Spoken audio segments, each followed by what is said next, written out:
हाँ दी, मैं बहुत ज्यादा लेट हो रहा हूँ, आपसे बाद में बात करता हूँ। क्यों, कहाँ जा रहा है? हाँ दी, मैंने आपको बताया तो सही, मुझे एक्चुअली नॉर्थ अमेरिका के एक रेन फॉरेस्ट में फोटोग्राफर का असाइनमेंट मिला है। उसी सिलसिले में मुझे अर्जेंट जाना पड़ रहा है दी। आप प्लीज एक क्यों क्या ये सब बाद में पूछना दी। क्या छुपा रहा है, जल्दी बता। अरे दी, मैं आपसे कुछ क्यों छिपाऊंगा दी, सच सबको पता चल जाएगा। बहुत दिनों से ये सच छिपा हुआ है, लेकिन सच को जहाँ पहुँचना है ना दी, वहाँ पहुँच के रहेगा। ये कौन सा सच, और कौन कहाँ पहुँचेगा?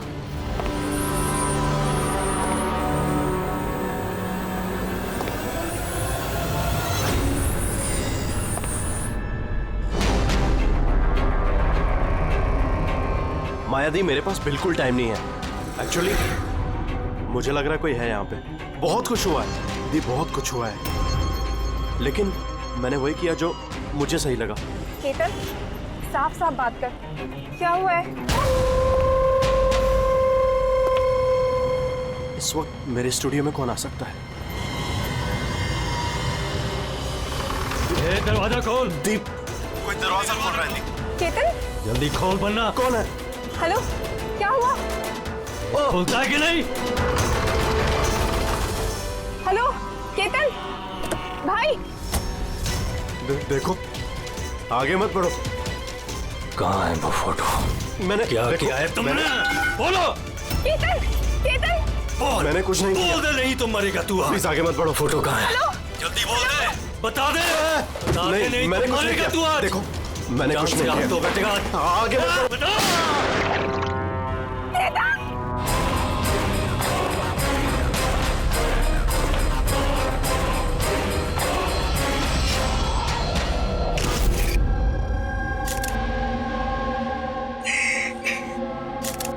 आप प्लीज बैठिए। संभालिए।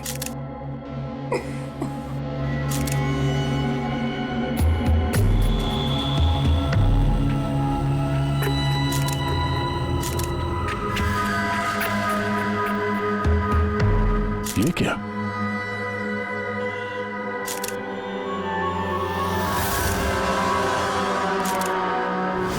ये किसी के जूतों से आया लगता है।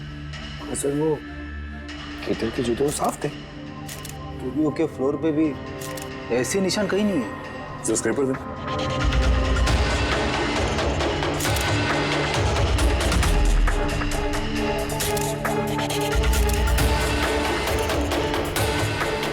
तो मिट्टी या कीचड़ तो नहीं लगता, ऑयल जैसा कुछ है। एक काम करो, स्टूडियो में जितने भी फिंगरप्रिंट है सब उठा लो।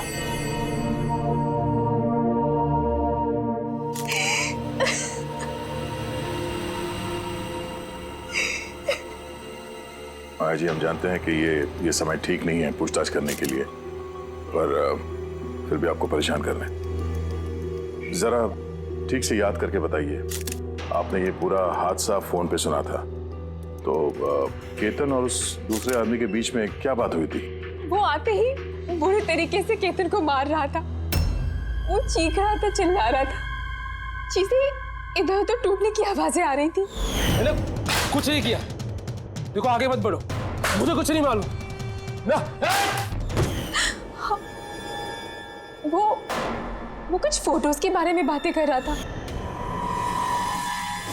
सर, ये माया जो कह रही है कि केतन का खून उस वजह से हुआ है, एक एविडेंस की वजह से। एविडेंस क्या वो फोटोग्राफ था? सर, केतन ने किसी कपल की इंफॉर्मेशन लिख के रखी है सर, ये देखिए, कोई मनन और शामली है, जू से। सर ये देखिए, कैलेंडर पर 14 अप्रैल 2018 ये डेट मार्क की, द एनिवर्सरी। अरे ये तो आज की डेट है। इसका मतलब है आज के दिन कुछ होने वाला था जिसके बारे में केतन जानता था। उसका मोबाइल फोन चेक करो, देखो आखिरी बार किससे बात हुई थी उसकी।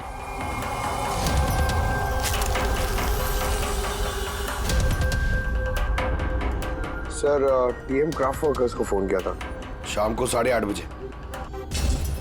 TM craft workers? वो भी केतन के मर्डर के ठीक आधा घंटा पहले।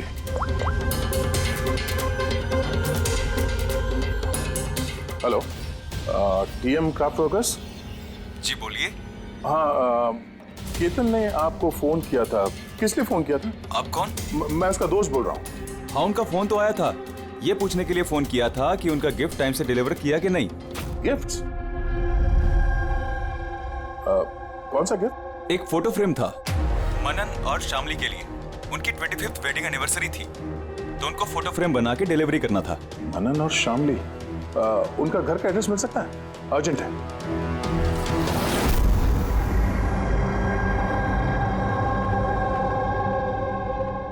फोटो किसने भेजी? किसने भेजी? केतन? ये केतन कौन है? और इस तरह से हमारी फैमिली पिक्चर भेजेगा, क्या मतलब है? हाँ। कैसे जानता है वो हमारी फैमिली को? अरे किसी ने कोई मजाक किया होगा। ये मजाक नहीं है। आप कौन? सीआईडी। सीआईडी? केतन नाम का एक मशहूर फोटोग्राफर था, उसका खून हो गया इस फोटो की वजह से। पर सर, एक फोटोग्राफ के चक्कर में कोई किसी का मर्डर क्यों करेगा? लेकिन सर, हम तो किसी केतन को जानते भी नहीं। केतन को नहीं जानते तो फिर उसने आप लोगों की फोटो आप ही को क्यों भेजी? पता नहीं। पर हमने तो कभी ऐसी फोटो खिंचवाई भी नहीं है। और ना ही ऐसी दीवार हमारे घर पर है। सर, हमने तो कभी नहीं देखा। और देखिए ना सर, ये नकली फोटोग्राफ लग रहा है। आप खुद ही देखिए, इसमें दीदी है, जीजा जी है। सर, ये खाली कुर्सी रखने का क्या मतलब है इसका? सर, हमें तो लगता है कि किसी ने गलत तरीके से फोटो बनाकर हमें भेज दी है। गलती से नहीं, जानबूझकर आया है आपके लिए ये। और वो भी अपनी जान कुर्बान करके। सर, किसी ने मनन की फैमिली को मर्डर के चक्कर में फंसाने की कोशिश की है। वैसे आप कौन? ये हमारे फैमिली फ्रेंड मिस्टर विक्रम। अच्छा, आपके फैमिली फ्रेंड। सर, इसमें ये मैसेज भी है। She is hiding, save her. शायद केतन आप लोगों से किसी को ढूंढने के लिए कह रहा है। ढूंढने के लिए?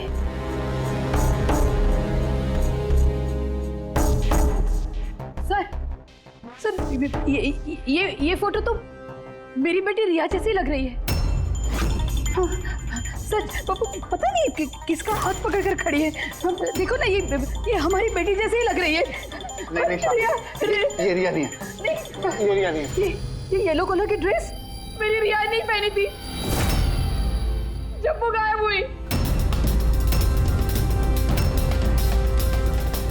लगता है केतन रिया को ढूंढने के लिए कह रहा है।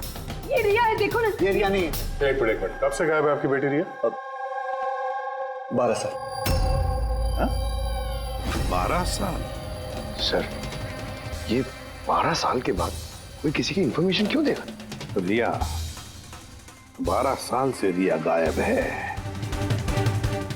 कोई ना कोई वजह तो जरूर होगी ये फोटो भेजने की।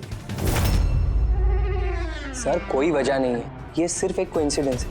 अब 12 साल के बाद अचानक कहाँ से रिया की इंफॉर्मेशन मिल गई उसे? सर देखिए, ये रिया हो ही नहीं सकती। रिया की मौत 12 साल पहले हो चुकी है। ये रिया कैसे हो सकती है? ये रिया ही है। मैंने देखो ना, ये हमारी बेटी रिया ही है। के पीछे पड़ी है रिया ही। संभालिए अपने आप को। देखो तो। अरे जाओ जल्दी।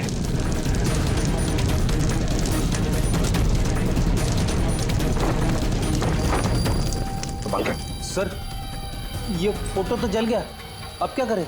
कोई बात नहीं, दूसरा मिल जाएगा। वो भी एक काम करो, टीएम क्राफ्ट वर्क्स में जाके इसका दूसरा फोटो बनवा लो।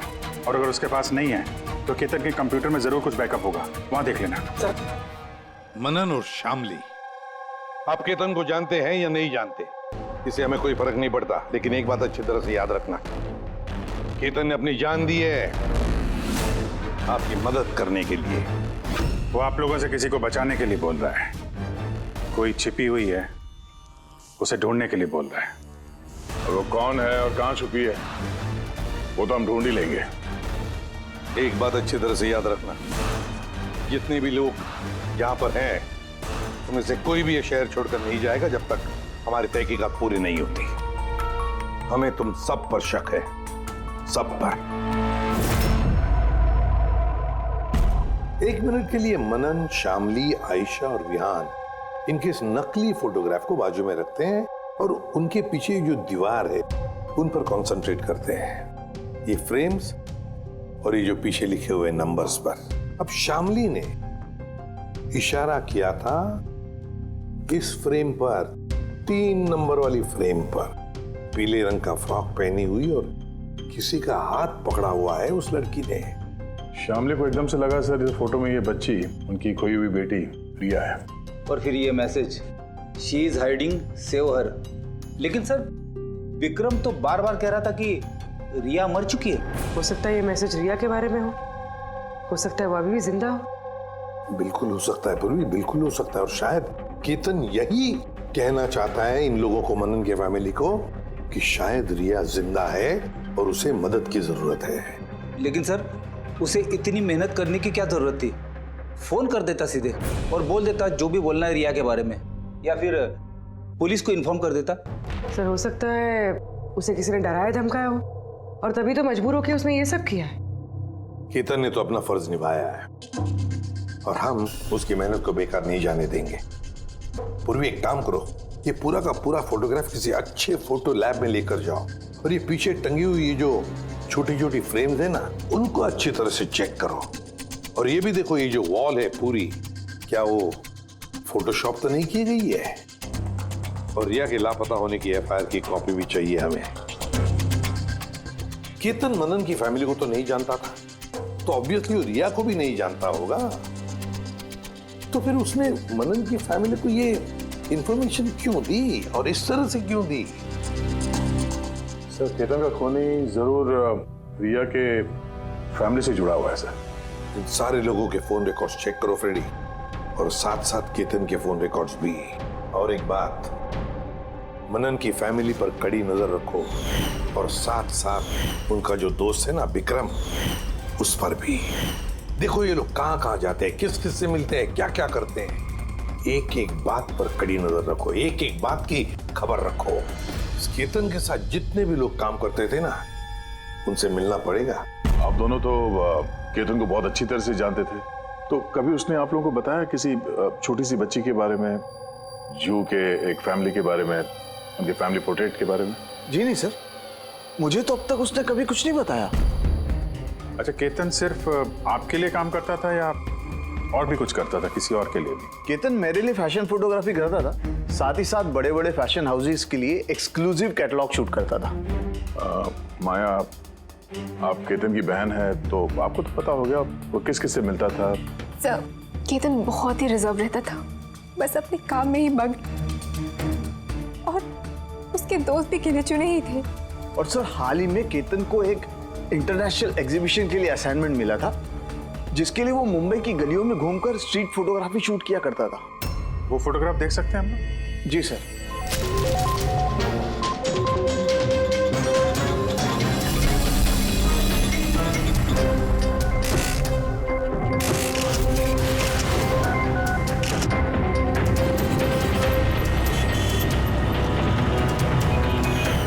इतना अच्छा पोर्टफोलियो बनाया था सर, एग्जीबिशन में सबमिट ही नहीं किया। बहुत परेशान हो गया था वो।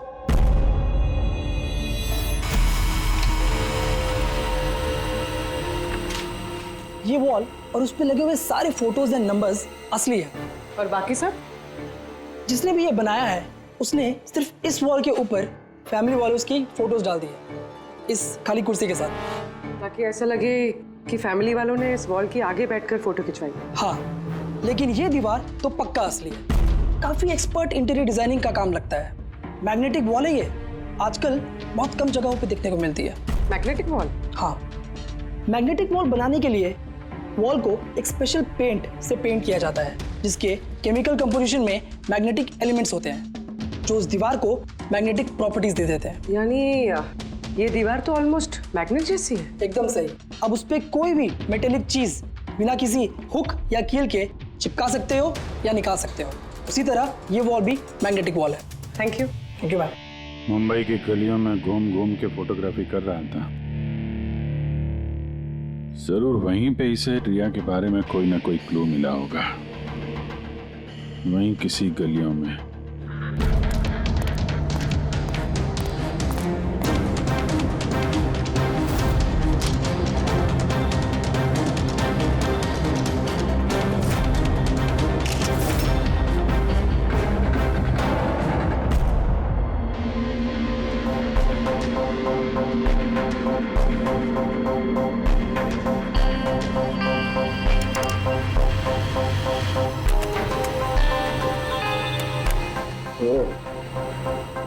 ये बात है।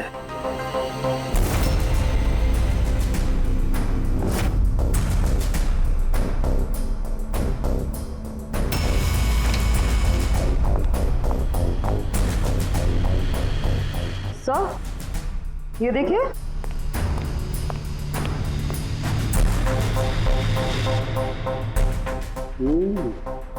Good job Tarika. Thank you. Sultan के क्या मिला? बॉस, एक खास चीज मिली है। दया, तुम्हें याद है तुमने मुझे कुछ चिकना सा पदार्थ ला करके दिया था जो तुम्हें क्राइम स्पॉट पे से मिला था, याद है? सर ये वहाँ क्राइम सीन पर मिला। ये मिट्टी या डामर तो नहीं लगता, शायद कोई ऑयल या ग्रीस हो सकता है। तुम बिल्कुल सही सोच रहे थे दया, वो ग्रीस ही है। बॉस, मुझे उस पदार्थ में ग्रीस के ट्रेसेस मिले और ये ग्रीस इतनी पुरानी है कि अब तो अपना केमिकल कंपोजिशन भी बदलने लगी। एक मिनट साहब के पुराने मतलब कितने पुराने हैं? मतलब बॉस, जिस जगह से ये ग्रीस के धब्बे मिले हैं वो जगह काफी पहले बंद हो चुकी होगी। और सर, केतन के नाक के फ्लूइड्स में से मुझे ये एक्रिलिक, नायलॉन, पॉलिएस्टर, पॉलीप्रोपिलीन, इन सब चीज़ों की ट्रेसेस मिले और उसके लंग्स में भी ये सारी सेम चीज़ें मिली हैं, fabric fibres. Nylon, polyester, olefin, acrylic, ये सब सारी चीजें तो फैब्रिक से जुड़ी हुई हैं। ये तो एक फोटोग्राफर था, इसका क्या संबंध इन सारी चीजों से? हाँ सर, जिस जगह पे ये रहता है इसके घर के आसपास कोई फैक्ट्री वगैरह भी नहीं है, तो फिर एक कपड़े के रेशे इसके लंग्स में कैसे घुस गए? हो सकता है ऐसी जगह पे आता जाता हूँ। हाँ बॉस, कोई फैक्ट्री, कारखाना, मिल, और बार बार जाता होगा सर, तभी ये पॉसिबल है। बार बार जाता होगा केतन ऐसी जगह पे, पर क्यों, किस लिए? सर, श्यामली डिप्रेशन में चली गई है, वो घर से बाहर ही नहीं निकलती। और विक्रम और विहान मिलते रहते हैं, पता नहीं उन दोनों के बीच क्या बहस होती रहती है। और ये विहान वकीलों से जाके मिल रहा है। वकीलों से? हाँ सर, और आयशा अपनी किसी फ्रेंड्स के घर जाती रहती है, लेकिन उसकी जो ये फ्रेंड है उम्र में काफ़ी बड़ी है, मुझे नहीं लगता कि उसका इस केस से कोई ताल्लुक है। और ये जो मनन है ना, केतन के बारे में पता लगाने की काफ़ी कोशिश कर रहा है। अच्छा, तो फिर फ्रेडी वो जो फोन कॉल के रिकॉर्ड जो ट्रैक किए थे, क्या पता चला? कुछ नहीं पता चला सर, उनके जो रजिस्टर्ड मोबाइल नंबर है उसमें कुछ नहीं है। फोटोग्राफ्स का प्रिंट निकाल ली? हाँ सर। सर, जैसे कि मैंने फोन पे बताया था, वो दीवार असली है सर। Magnetic wall? हाँ सर। सर, केतन ने ये सारी फोटोज उस वॉल पे लगाकर वो फोटो ली है और फिर उस पर वो फैमिली वाली फोटो फोटोशॉप कर दी। सर, इस वॉल का पता लगाने में ज्यादा टाइम नहीं लगेगा, इंटीरियर डिजाइनर का काम है, और ये वॉल पे मेटालिक डिजिट्स लगे हुए हैं। बस तो फिर ये सारे फोटोग्राफ्स आर्किटेक्ट्स और डिजाइनर्स के ऑफिसेज में भेज दो, पता चल जाएगा किसने ये मैग्नेटिक वॉल बनवा लिया था।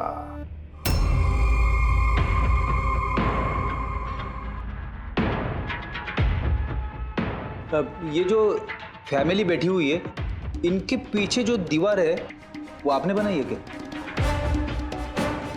सर, एक NRI इंटीरियर डिजाइनर है, वो अपने बोल्ड और क्रिएटिव डिजाइन को लेकर काफी फेमस है। हो सकता है उसी ने वो बनाई हो।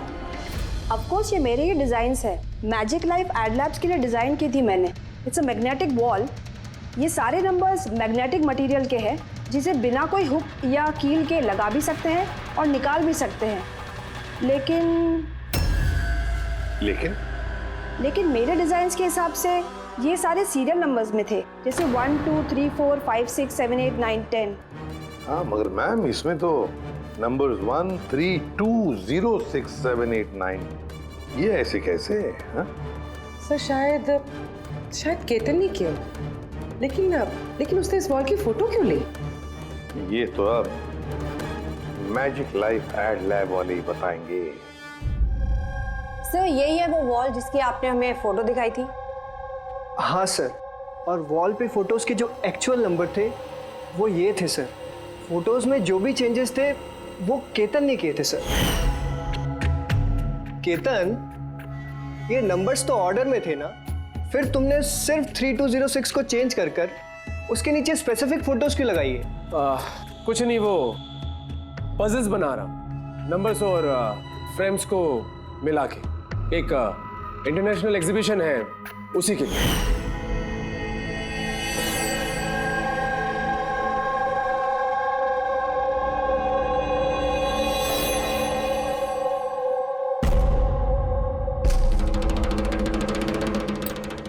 आप लोगों ने केतन को परमिशन कैसे दी है सब करने के लिए? दरअसल सर, केतन हमारे साथ पहले भी काम कर चुका है और वो एक इंटरनेशनल एग्जीबिशन के लिए कुछ फोटोज ले रहा था और इसलिए उसको ये वॉल की ज़रूरत थी, तो हमने उसे ये वॉल यूज़ करने दिया। यस सर, एंड कुछ पजल की बात कर रहा था, कुछ समझ में नहीं आ रहा था सर। पजल है?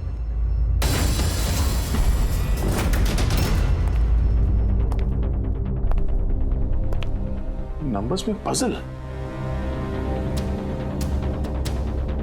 उस पोर्ट्रेट में 3206 था और उसके नीचे जो फोटोग्राफ्स हैं, कहीं वो फोटोग्राफ्स ही पजल तो नहीं? हो सकता है केतन हमें उन फोटोग्राफ्स के जरिए रिया की कहानी बताना चाहता हो।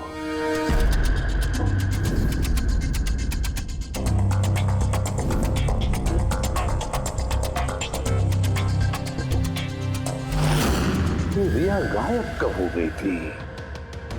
कब गायब हो गई थी? रिया की मिसिंग की एफआईआर है ना? हाँ सर। सर उसका इस केस से क्या कनेक्शन? वो केस तो सर बहुत साल पहले बंद हो चुका है, पता नहीं क्यों गया। ऐसे लगता है कि रिया की इस एफआईआर से शायद हमारी केस सॉल्व करने में कुछ मिल जाए। FIR 8221 Mumbai IPC. एफआईआर का डेट देखो दया, ये देखो 3206।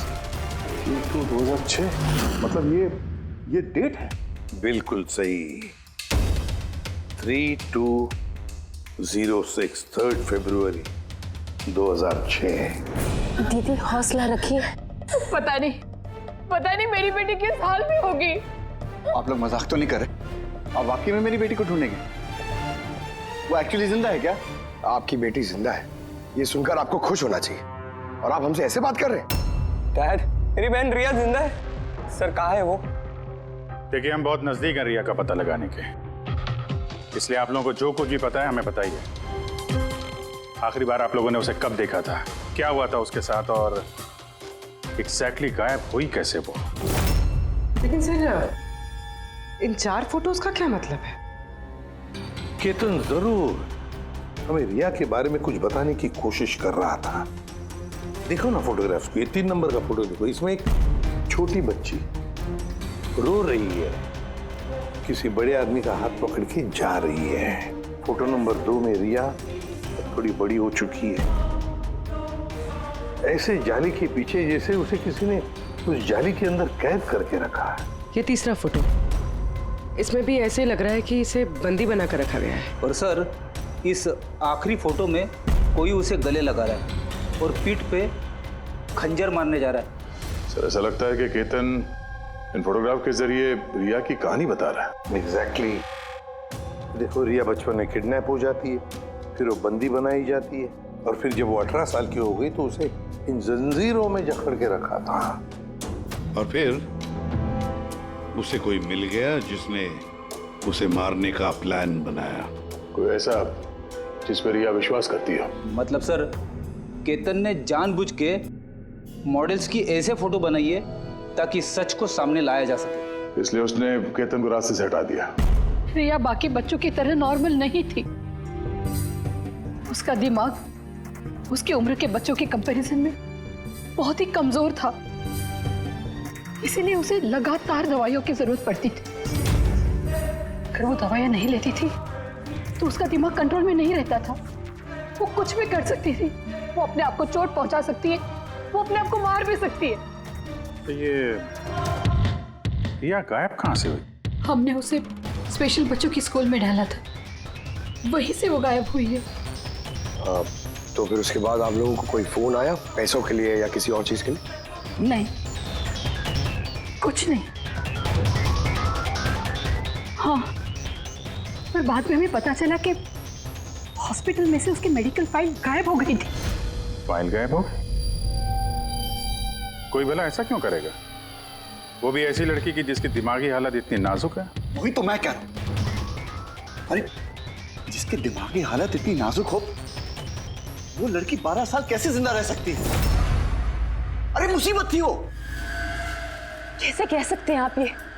शर्म आनी चाहिए आपको। बेटी है वो आपकी।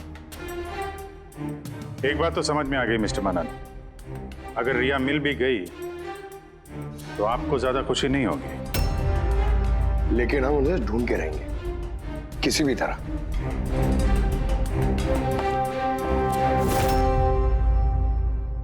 दया, इस फोटो को गौर से देखो।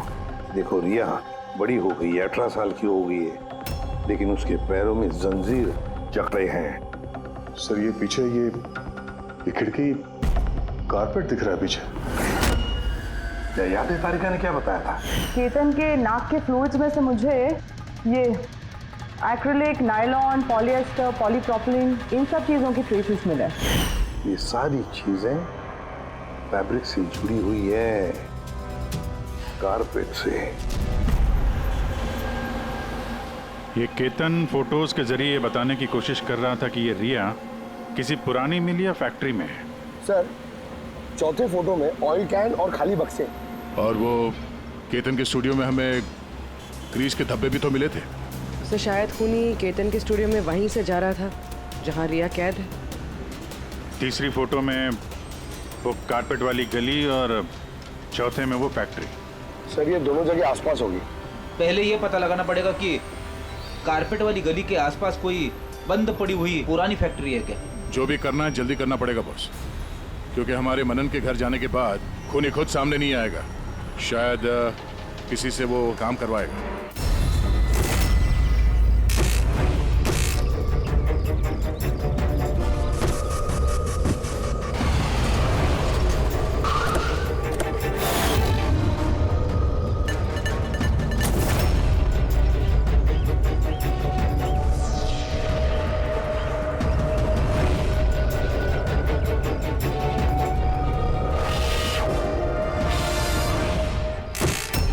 हाँ, इन्होंने ही हमें पैसे दिए थे हमारी फोटो खिंचाने के।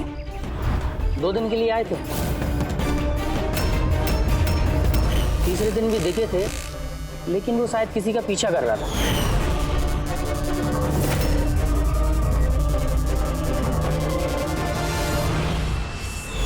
किसका पीछा कर रहा था? वो तो सर ध्यान नहीं दिया हमने। वो गया किधर पीछा करते हुए? इस तरफ गया।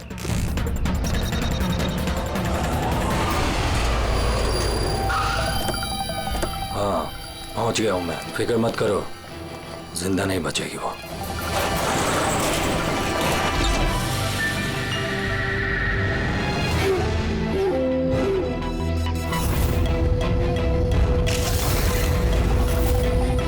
बंद कर इसको।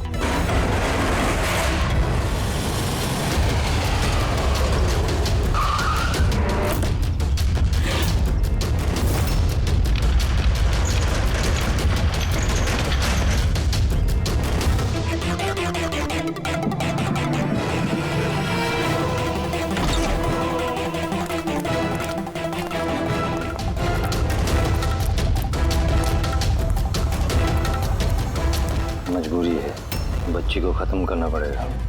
बच्ची की बॉडी को ठिकाने लगाने के बाद इस सारी जगह को आग से खत्म कर दो, ताकि किसी के हाथ में कोई सबूत ना जाए। यहाँ पे तो कुछ मिला नहीं, चलो दूसरी जगह देखते हैं।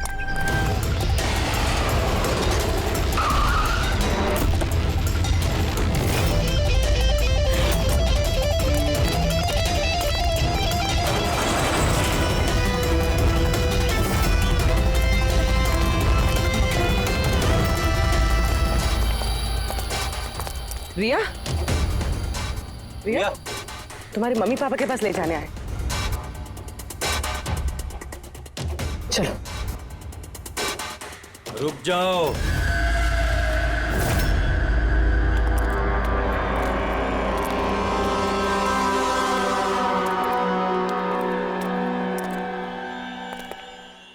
रिया बेटा, आजा आजा बेटा, आजा आजा आजा आजा आजा आजा आजा। रिया, रिया, रिया, आजा आजा आजा। रिया बेटा, ये अंकल के साथ जाएगी। ये बच्ची तुम लोगों के साथ नहीं जाएगी, कोशिश करके देख लो। ये ठीक कह रहा है फ्रेडी। ये लड़की हम लोगों को अपना दुश्मन समझ रही है और इसे अपना दोस्त, क्योंकि ये इन लोगों को रोज देखती है। ये बिल्कुल ठीक कह रहा है, और इस मासूम बच्ची को तो ये भी पता नहीं है कि ये आज मरने वाली है।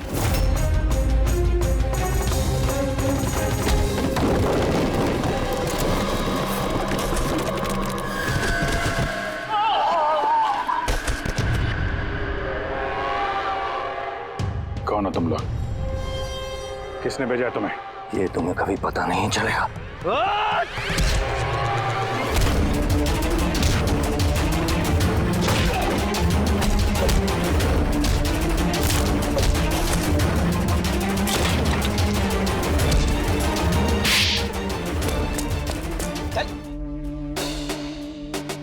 ये तो गया। किसने भेजा तुम लोगों को? हैं? साहब, मुझे कुछ नहीं मालूम साहब, सब कुछ इसी को मालूम है। जिसको पता था वो तो मर गया। अब कैसे पता चलेगा सर किसने भेजा था इन्हें? रिया तो बेचारी इतनी डरी हुई है, कुछ बोल भी नहीं सकती। रिया बोल नहीं सकती, मगर पहचान तो सकती है। मतलब रिया ने इस खूनी को पहचाना। क्यों? क्योंकि उसे हर रोज मिलती थी, उसे हमेशा देखती थी, उसे लगता था कि ये उसका अपना कोई है और इसीलिए उसके साथ जाने के लिए राजी हो गई। तो फिर रिया उसे भी पहचान लेगी जिसने 12 सालों से इसको यहाँ पे कैद करके रखा है, जो उससे हर रोज बात करता है और जिसने इसे मारने के लिए इन लोगों को यहाँ पे भेजा था। अब रिया बताएगी कि असली गुनहगार कौन है। रिया, जाओ रिया। अच्छा मेरी बच्ची, आ बेटा।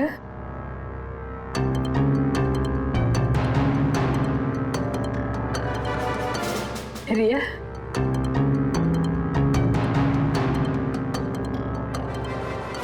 आजा मेरी बच्ची, अपनी माँ के पास आजा बेटा। आ बेटा, आ बेटा, आजा आजा मेरी बच्ची, आजा बेटा। रिया,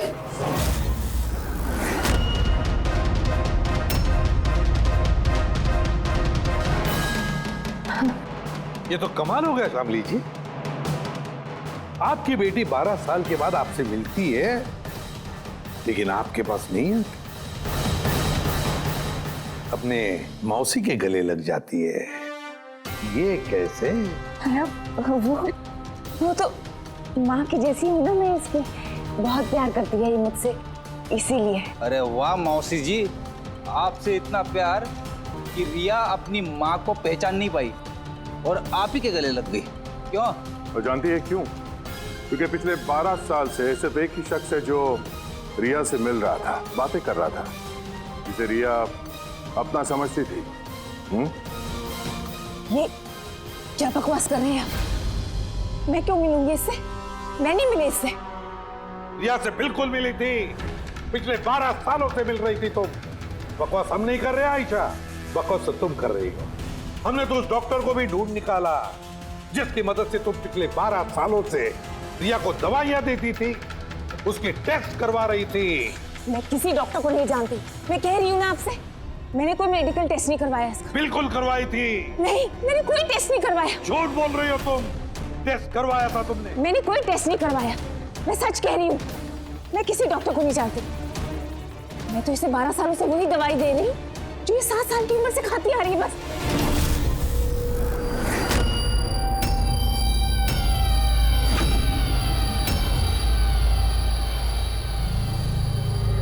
फंस गई ना?